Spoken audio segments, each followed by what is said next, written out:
For those who are contemplating, attempting, or at the edge, contemplating, attempting,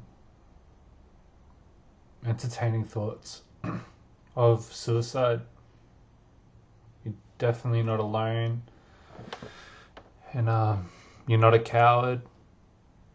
The very fact that you are contemplating suicide means you've had a very, very challenging and difficult life. And all those thoughts and self-deprecation and cycles and thought loops, they've all led you to these thoughts of wanting to leave. You've battled for so long. That's not cowardly. You're not a coward. You're one of the strongest among us. If you've got a predisposition to mental illness, depression, feeling like you're alone in the universe, that you're not home, feeling like family doesn't understand you, feeling like your mum and dad don't understand you if they're alive, feeling like your brothers and sisters don't understand you, your siblings, your friends, your close friends, your acquaintances. You feel lonely in their presence, if not even more lonely than you do when you're by yourself. Realistically, this is all symptoms of a suicidal mind. Suicide is never the answer, but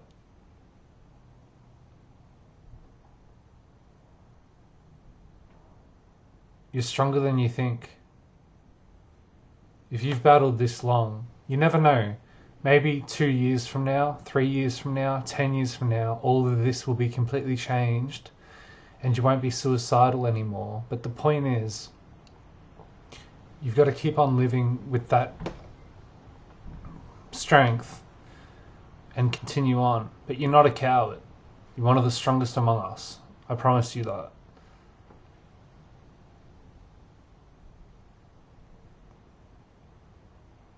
And we need you here because it's people like you that change the world.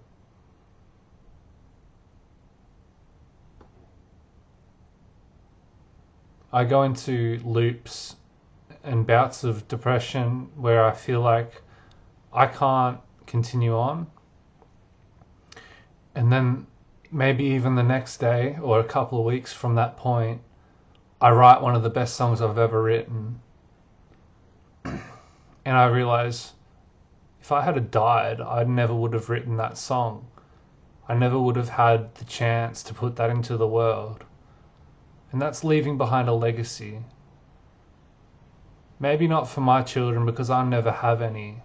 And I don't want children because I can't bring myself to put that on my children. The fact that they may grow up to be like me. Like they might grow up to have mental illness. And the probability is pretty strong that they would. But the future generations in my family coming from my siblings or my relatives, my cousins,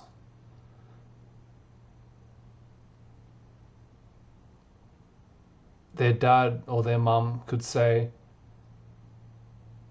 this is someone who was in our lives, a relative of ours named Kale, and he wrote all this music, and it might not be very good. He might be the shittest musician, the shittest tone deaf fucking musician in the world with no sense of rhythm,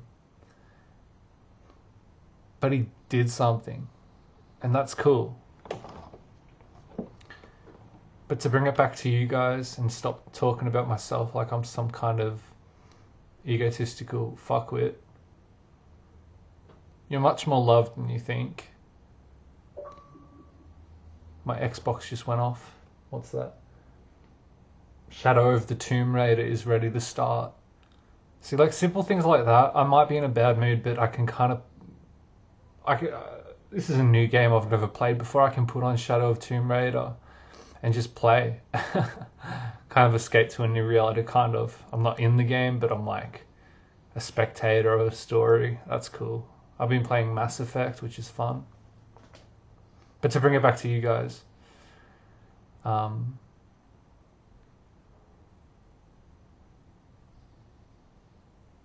me think. When I'm in these self-absorbed moods, I find it hard to talk about others, and I just get sucked into myself, and that's fucked up, and I don't like it. But that's what happens when you get closed up in mania and depression. I'm very happy you're here.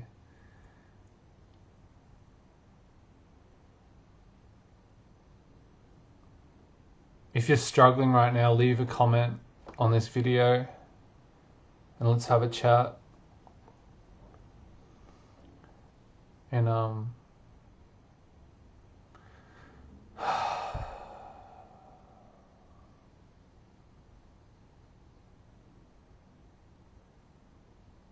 it's taken me so long to come to these conclusions about the thoughts of suicide, because people say it's cowardly and selfish. And it is selfish, of course. You're leaving behind a whole world of hurt for your loved ones. And from your perspective, I know it feels like your loved ones wouldn't be that affected. They might miss you, but it won't be a big deal because no one really cares about you. It's kind of the thought process that happens when you're suicidal, is no one will really worry. No one will really be upset because I'm a loner or some shit. It's okay.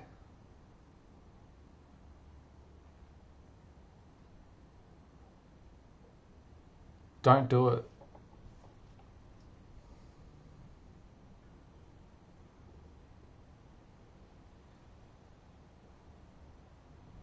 When those thoughts enter your mind, challenge them and say to yourself, I'm going to wait till tomorrow. And then if you still feel suicidal, say, I'm going to wait till tomorrow once again. And then when you still feel suicidal, say, I'm going to wait till tomorrow. And keep on waiting till tomorrow until it's so far gone that you realize, hey, I'm not suicidal anymore.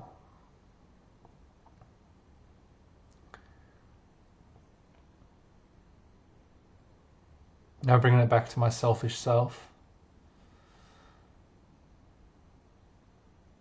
I fucking want to go home. That's part of my, I don't know if it's a delusion, but it's pretty damn real to me. I have bipolar, so I am known to have delusions. But this belief I have that's so ingrained into myself is the fact that in my reality, I come in my truth and in my belief system. It's all it is, a belief system. I can't prove it. I don't know if it's true. But there's a planet out there that I come from, and I incarnated on Earth with some kind of purpose. You can see this is like some kind of higher power. And I want to go back there. And that's kind of what drives me to think these crazy thoughts about wanting to end it. This is the heaviest video I've ever made in my life, and I don't know if I'm going to publish it, but I just wanted to talk because it gets really lonely out here. I wouldn't recommend this on my worst enemy.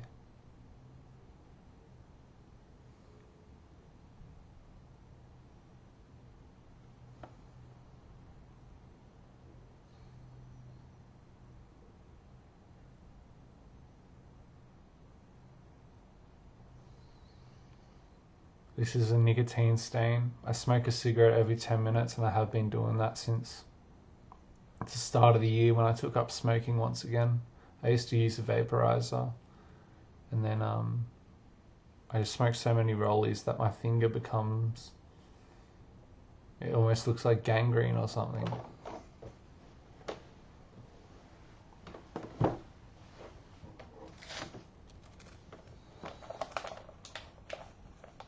I'm not making this video because I'm trying to seek attention, because attention doesn't do anything for me anymore, because I've been in mental wards and not one friend visited me. I've been to a mental ward about 9 times, the same mental ward, maybe more. One time I was there for a month and a half and I didn't get one visit from a friend.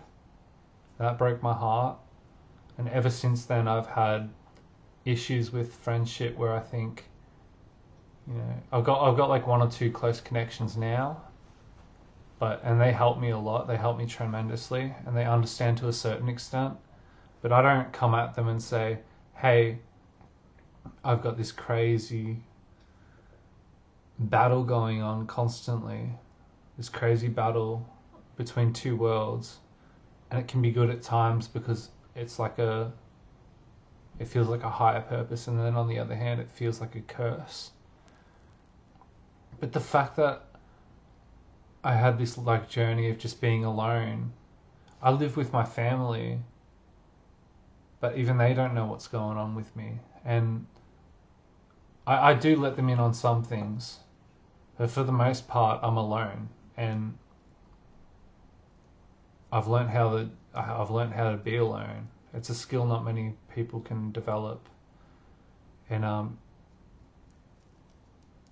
if you're suicidal, you're probably either lonely or alone or both. And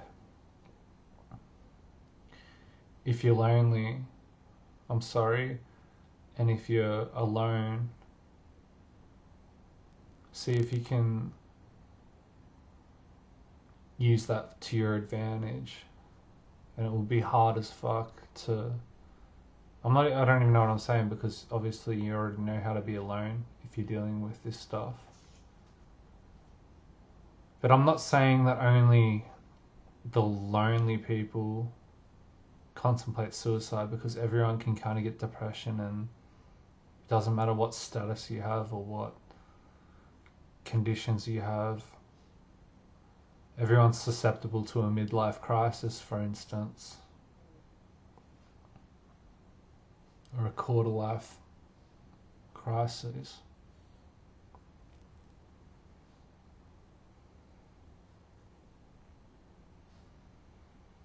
So suicide, never the answer, but fuck, it's tempting. The other thing is, how can it be cowardly to commit suicide with all that comes along with it, like the idea that if you commit suicide you might go to a place called hell, the Christian hell, which I don't believe in, but I did believe in that, and that kept me for some time. But how is that cowardly if you think that on the other side something bad's going to happen, but it can't be much worse than what's happening for you on Earth at this point in time?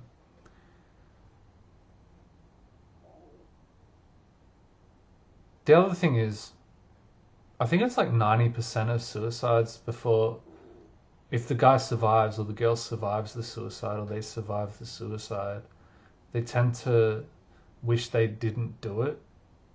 They had a moment of instant regret when they did it. It's almost like the soul may be speaking to itself, saying, you've got so much more work to do. Don't put yourself in that situation. We've all got a purpose. But suicidal people shouldn't be punished, because the things that led up to the suicide were punishing enough. Way punishing.